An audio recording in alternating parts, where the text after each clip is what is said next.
बिस्मिल्लाहिर्रहमानिर्रहीम। अस्सलाम वालेकुम नाज़रीन, मैं हूं अहमद फवाद और आप देखते हैं मुझे मेरे यूट्यूब चैनल और फेसबुक पेज पर। नाज़रीन, बड़ी खबर और ब्रेकिंग न्यूज़ के साथ आज की इस व्लॉग में आपकी खिदमत में हाजिर हुआ हूं। और ब्रेकिंग न्यूज़ ये है कि बिल आखिर इमरान खान साहब ने अपनी बात मनवा ली है। शहबाज शरीफ इस वक्त मजबूर हो चुके हैं। नवाज शरीफ ने लंदन से नए इंतखाबात की तैयारी का हुक्म जो है वो दे दिया है। इंतखाबात कब होंगे, इस हवाले से एक्सक्लूसिव डिटेल्स आज की इस व्लॉग में मैं आपके साथ शेयर जो है वो करने जा रहा हूं। साथ ही साथ नाजरीन, जो फेस सेविंग दी जानी है जब मौजूदा हुकूमत असेंबलियां तहलील करने का ऐलान करेगी तो किसी ना किसी चीज़ को बहाना बनाया जाएगा। वो फेस सेविंग क्या होगी, ये मामला भी तय हो चुका है। एक बड़ी अहम मीटिंग भी हुई है और उस अहम मीटिंग में तमाम तर मामला तय हुए हैं। फेस सेविंग क्या दी जाएगी और किस बहाने को बनाकर यह हुकूमत असेंबलियां तहलील करने का ऐलान करेगी, इस हवाले से भी एक्सक्लूसिव डिटेल्स आपके साथ मैं शेयर करूंगा।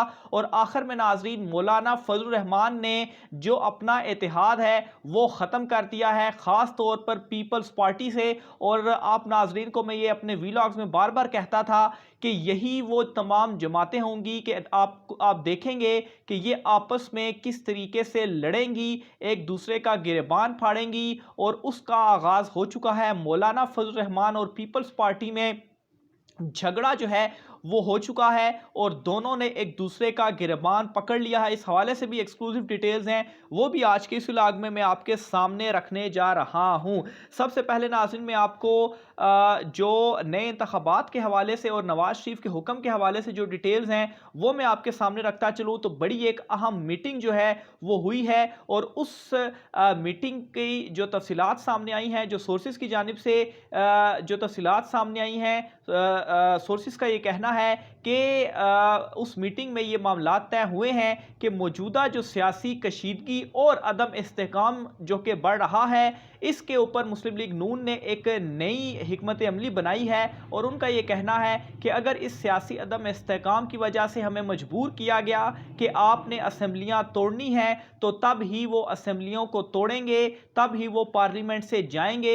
लेकिन ये तासुर नहीं दिया जाएगा कि मौजूदा हुकूमत ने खुद जो है ये असम्बलियाँ तोड़ दी हैं। और इस ज़मन में नाजरीन, जो एक प्लान बनाया गया है, और यहाँ पर मैं आपको ये भी बताता चलूँ कि गुज़श्ता कई व्लॉग से जो मैं आपको बता रहा था कि ये जो इत्तेहादी हैं इनमें डेडलॉक बरकरार है और किस तरीके से इन दोनों के आपसी जो इख्तलाफात हैं वो बढ़ते जा रहे हैं। और उस खबर की ये तस्दीक भी की जा रही है आज ये जो अहम एक जो मीटिंग हुई है कि जो कशीदगी बढ़ रही है या जो अदम इस्तेहकाम बढ़ता जा रहा है। तो जब ये हुकूमत में आए थे तो तब तो तमाम तर मामला ठीक थे, तो अब ये खबर सामने आना कि कशीदगी और अदम इस्तेहकाम वो उस चीज़ को प्रूव करती है कि इनके दरमियान, इत्तेहादियों के दरमियान जो मामलात हैं वो गड़बड़ हैं और इनको मालूम है कि इत्तेहादी इनसे अलहदा होंगे और उसके बाद हुकूमत जो है वो गिरा दी जाएगी। इसके अलावा नाज़रीन, मज़ीद इसमें यह भी चीज़ें तय हुई हैं कि जब इत्तेहादी छोड़ जाएंगे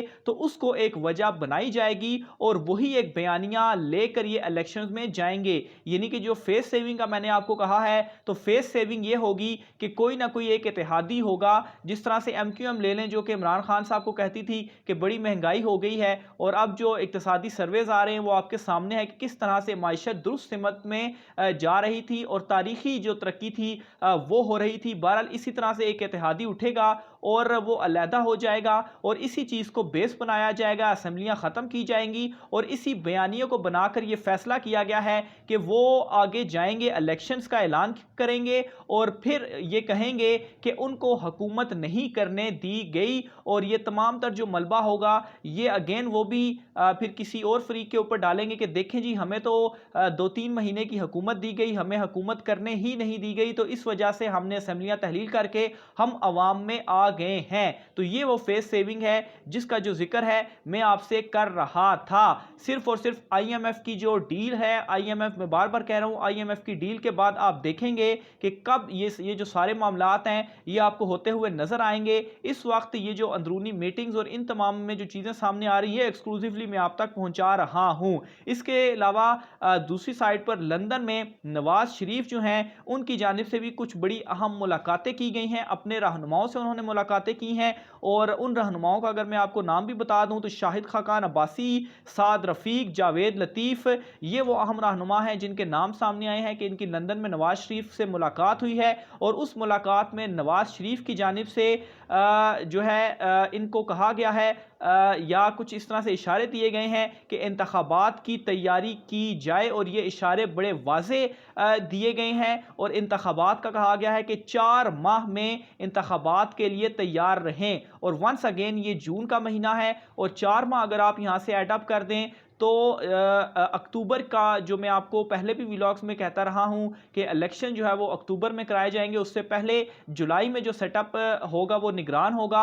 सिर्फ और सिर्फ इस बात का इंतजार किया जा रहा है कि आईएमएफ की जो डील है वो हो जाए, क्योंकि आईएमएफ की डील के बाद बहुत सारा रिलीफ, चूंकि पैसे आएंगे तो बहुत सारा रिलीफ कुछ दिया जाएगा। और उसके बाद ये जो मैंने आपको फेस सेविंग का बताया ये बनाकर असम्बलियां तहलील कर दी जाएंगी और इलेक्शन में जाया जाएगा और कहा जाएगा कि हमें जो है वो हुकूमत नहीं करने दी गई। तो ये बड़ी अहम मीटिंग का अहवाल मैंने आपको बताया। और ये सारी जो चीज़ें हैं, सारी जो डेवलपमेंट्स हैं गुज़श्ता 2 हफ्तों के दौरान हुई, और ये जो मुलाकातें हैं ये भी 2 हफ्तों के दौरान की गई। और आप देख भी रहे होंगे कि इमरान खान साहब की जो खामोशी है या जो लॉन्ग मार्च था वो इसी वजह से, एक तो अच्छी हिकमत अमली थी कि वो बजट के बाद लॉन्ग मार्च लेकर जब आते तो मज़ीद वो प्रेशर डालते, लेकिन ऑलरेडी इमरान खान साहब की जानिब से जो चीज़ें अपनाई गई हैं, प्रेशर जो है उस प्रेशर में वो कामयाब हुए हैं। और ये अनाउंसमेंट्स जो हैं वो जल्द ही आप देखेंगे कि आपके सामने होंगी। इसके अलावा नाज़रीन, मौलाना फजल रहमान जो हैं वो पीपल्स पार्टी से उन्होंने अपना इत्तेहाद ख़त्म कर दिया है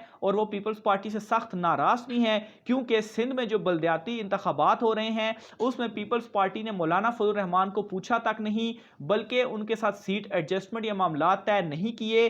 जिसके बाद मौलाना फजल रहमान ने, JUIF ने ये फैसला किया है कि वो पीपल्स पार्टी से भरपूर मुकाबला करेगी। और मैं आपको फिर से वो चीज़ याद करवाता चलूँ कि देखें ये किस तरीके से आपस में लड़ेंगे। और सिंध में और ये अभी सिर्फ और सिर्फ बलदियाती इंतखाबात हैं, कोई जनरल इलेक्शंस नहीं हो रहे। अगर बलदियाती इंतखाबात में इनका ये हाल है कि ये आपस में गुत्थम गुत्था हो रहे हैं, इनके आपस में वहाँ पर मामलात नहीं बन रहे, तो आगे जनरल इलेक्शन में आप देखेंगे ये एक दूसरे के कपड़े भी जो हैं वो फाड़ेंगे। तो ये नाज़रीन इस वक्त इन इत्तेहादियों की आपस में सूरत हाल है। बाकी पीपल्स पार्टी का सिंध में MQM के साथ वजारतों के मामले पर डेडलॉक जो है वो उसी तरह से बरकरार है। जो पंजाब वाला मामला था, आसिफ जरदारी ने खुद आके हमजा शहबाज के कान खींचे, जिसकी वजह से उन्हें वजारतों का कहा गया कि ठीक है आपको वजारतें देंगे, लेकिन अभी तक वो वजारतें दी नहीं गई। तो ये इस वक्त इनके आपस में जो मामलात हैं वो चल रहे हैं। दूसरी साइड पर नाज़रीन, अदालत से भी आपको एक बड़ी अहम खबर में देता चलूं,